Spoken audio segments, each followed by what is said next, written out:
नमस्कार दोस्तों, मेरा नाम है विशाल मिश्रा और स्वागत है आप सभी का अपने यूट्यूब चैनल ज्ञान शोतम पर। दोस्तों, आज हम इस वीडियो में 1 जून 2021 के कुछ इंपॉर्टेंट करंट अफेयर डिस्कस करने वाले हैं जो आने वाले एग्जाम्स में आपके लिए महत्वपूर्ण साबित होंगे। वीडियो शुरू करने से पहले अगर आपने अभी तक इस चैनल को सब्सक्राइब नहीं किया तो चैनल को सब्सक्राइब करें और बेल आइकन दबाना ना भूलें। तो चलिए शुरू करते हैं। आज का हमारा पहला क्वेश्चन है, इनमें से कौन सा मॉलिक्यूल यानी अणु SARS-CoV-2 यानी नोवेल कोरोना वायरस का जेनेटिक मटेरियल है? आपके ऑप्शंस हैं option A DNA, option B RNA, option C both of the above या फिर option D none of the above. और आपका राइट आंसर हो जाएगा option B RNA, ribo nucleic acid. Viruses का जेनेटिक मटेरियल डीएनए यानी deoxy nucleic acid या फिर आरएनए यानी राइबो न्यूक्लिक एसिड हो सकता है। न्यूक्लिक एसिड जो हमारे वो सिंगल स्ट्रैंडेड या डबल स्ट्रैंडेड हो सकते हैं। सिंगल स्ट्रैंडेड में हमारे आरएनए या फिर डीएनए भी हो सकता है और डबल स्ट्रैंडेड यानी डीएनए होता है। अब SARS-CoV-2 वायरस जो है इसका जेनेटिक मटेरियल है आरएनए। हाल ही में ताइवान ने एक नई डीएनए बेस्ड कोविड-19 वैक्सीन विकसित की है जिसने सफलतापूर्वक चूहों और हैमस्टर्स में नोवेल कोरोना वायरस के खिलाफ एंटीबॉडीज बनाई हैं। और अभी जो हमारे वहाँ वैक्सीन है वो सारी मैसेंजर आरएनए का उपयोग करती हैं जो हमारे इम्यून सिस्टम को SARS-CoV-2 को पहचानने में मदद करती है। तो इसे याद रखिएगा। चलते हैं नेक्स्ट क्वेश्चन की तरफ। हमारा नेक्स्ट क्वेश्चन है, action and investment in menstrual hygiene and health ये किस दिवस की थीम है जो 28 मई को मनाया जाता है? आपके ऑप्शंस है ऑप्शन ए विश्व मासिक धर्म स्वच्छता दिवस, ऑप्शन बी विश्व महिला स्वास्थ्य दिवस, ऑप्शन सी विश्व व्यक्तिगत स्वास्थ्य दिवस या फिर ऑप्शन डी विश्व स्वच्छता दिवस। और आपका राइट आंसर हो जाएगा ऑप्शन ए विश्व मासिक धर्म स्वच्छता दिवस यानी वर्ल्ड मेंस्ट्रुअल हाइजीन डे। विश्व मासिक धर्म स्वच्छता दिवस 28 मई को दुनिया भर में मनाया जाता है और इस वर्ष इसकी थीम है action and investment in menstrual hygiene and health. इसका उद्देश्य मासिक धर्म से जुड़े जो भी सोशल स्टिग्मास यानी सोशल सामाजिक लांछना की जो धारणा है उसको परिवर्तित करना। और 28 मई को इस दिवस के रूप में मनाने का विशेष कारण यह है कि ये मेंस्ट्रुअल साइकिल 28 दिनों की होती है और एक मेंस्ट्रुअल पीरियड 5 दिनों का होता है। और इसकी पहल जर्मन बेस्ड एक नॉन प्रॉफिट वॉश यूनाइटेड के द्वारा 2013 में की गई थी। तो इसे भी याद रखिएगा। चलते हैं अगले क्वेश्चन की तरफ। हमारा अगला क्वेश्चन है, हाल ही में 31 मई 2021 को किसने हॉर्टिकल्चर एंड डेवलपमेंट प्रोग्राम को लॉन्च किया? आपके ऑप्शंस हैं option A minister of agriculture and farmer welfare, option B minister of tribal affairs, option C minister of education या फिर option D minister of finance. और आपका राइट आंसर हो जाएगा option A minister of agriculture and farmer welfare. हाल ही में केंद्रीय मंत्री नरेंद्र सिंह तोमर जी ने हॉर्टिकल्चर क्लस्टर डेवलपमेंट प्रोग्राम की शुरुआत की है जिसे पायलट फेज में 11 राज्यों और केंद्र शासित प्रदेशों में 12 क्लस्टर यानी समूहों में चलाया जाएगा। अब यह प्रोग्राम 10 लाख किसानों को फायदा देगा और ऐसा माना जा रहा है कि जब ये सभी 53 जो आइडेंटिफाइड क्लस्टर्स हैं उनमें जब चलाया जाएगा तब इसमें 10,000 करोड़ रुपए तक के निवेश की संभावना है। और यह एक सेंट्रल सेक्टर प्रोग्राम है जिसे national horticulture board, minister of agriculture and farmer welfare के द्वारा इम्प्लीमेंट किया जाएगा। अब इसका उद्देश्य है जो चिन्हित हमारे आइडेंटिफाइड हॉर्टिकल्चर क्लस्टर्स हैं उनको वैश्विक स्तर पर प्रतिस्पर्धात्मक बनाना।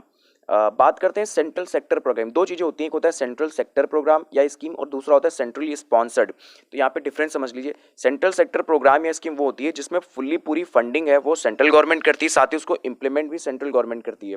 लेकिन जो सेंट्रली स्पॉन्सर्ड होते हैं उनमें इम्प्लीमेंटेशन स्टेट्स के द्वारा किया जाता है उन स्कीम्स या प्रोग्राम्स का, और उसमें फंडिंग जो लार्जली फंडिंग होती है वो प्रोवाइड करती है सेंट्रल गवर्नमेंट, कुछ पार्ट स्टेट्स के द्वारा भी बियर किया जाता है। इसका बहुत बड़ा एग्जांपल है MNREGA, Mahatma Gandhi national employment guarantee scheme. इसमें सेंट्रली ये एक सेंट्रली स्पॉन्सर्ड स्कीम का बहुत अच्छा एग्जांपल। और एक और है प्रधानमंत्री ग्राम सड़क योजना, तो ये सेंट्रली स्पॉन्सर्ड स्कीम का एग्जाम्पल है। तो इसे भी याद रखिएगा। चलते हैं अगले क्वेश्चन की तरफ। हमारा अगला क्वेश्चन है, 31 मई को किस दिवस के रूप में मनाते हैं? आपके ऑप्शंस हैं option A world zero hunger day, option B world no tobacco day, option C world doctors day या फिर option D world climate action day. और आपका राइट आंसर हो जाएगा option B world no tobacco day. हर साल 31 मई को विश्व तंबाकू निषेध दिवस के रूप में मनाया जाता है और इस वर्ष इसकी थीम है कमिट टू क्विट। पूरी दुनिया में मनाए जाने वाले वर्ल्ड नो टोबैको डे को वर्ल्ड हेल्थ ऑर्गेनाइजेशन के सदस्य देशों ने 1987 में बनाया था और जिसका उद्देश्य तंबाकू से होने वाली बीमारियों और मौतों के प्रति विश्व का ध्यान आकर्षित करना है। हर साल दुनिया भर में लगभग 50 लाख यानी 5 मिलियन लोग तंबाकू या उससे जुड़े उत्पादों का सेवन करने से अपनी जान गंवा देते हैं। वहीं भारत में आंकड़ा 10 लाख यानी 1 मिलियन के करीब है। अब आप समझिए, कोरोना से अभी तक भारत में सिर्फ 3.25 लाख यानी कि सब लगभग 3.5 लाख मान लीजिए मौतें हुई हैं। आप इसको कंपेयर कीजिए तंबाकू से होने वाली मौतों का या उससे जुड़े उत्पादों से होने वाली मौतों का, ये लगभग उसका 3 गुना है। तो इसलिए ये दिवस मनाया जाता है ताकि लोगों को तंबाकू से जुड़े होने वाली बीमारियों, उनके मौतों के प्रति जागरूक किया जा सके। और लोग तंबाकू को छोड़ सकें। और इसीलिए इस वर्ष की थीम भी चुनी गई है कमिट टू क्विट।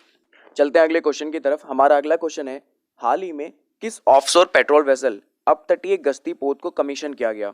आपके ऑप्शंस हैं option A Sagar, option B Shantanu, option C Sulabh या फिर ऑप्शन डी सजग। और आपका राइट आंसर हो जाएगा option D Sajag. National security adviser Ajit Doval ji ने इंडियन कोस्ट गार्ड के ऑफशोर पेट्रोल वेसल सजग को कमीशन किया। यह भारत के समुद्री हितों की रक्षा के लिए राष्ट्र को समर्पित की गई है और इसका निर्माण गोवा शिपयार्ड लिमिटेड के द्वारा किया गया है। यह अत्याधुनिक machinery, latest technology, sensor devices के साथ समुद्री सुरक्षा बलों यानी मैरीटाइम आर्म्ड फोर्सेस को सहायता प्रदान करेगी।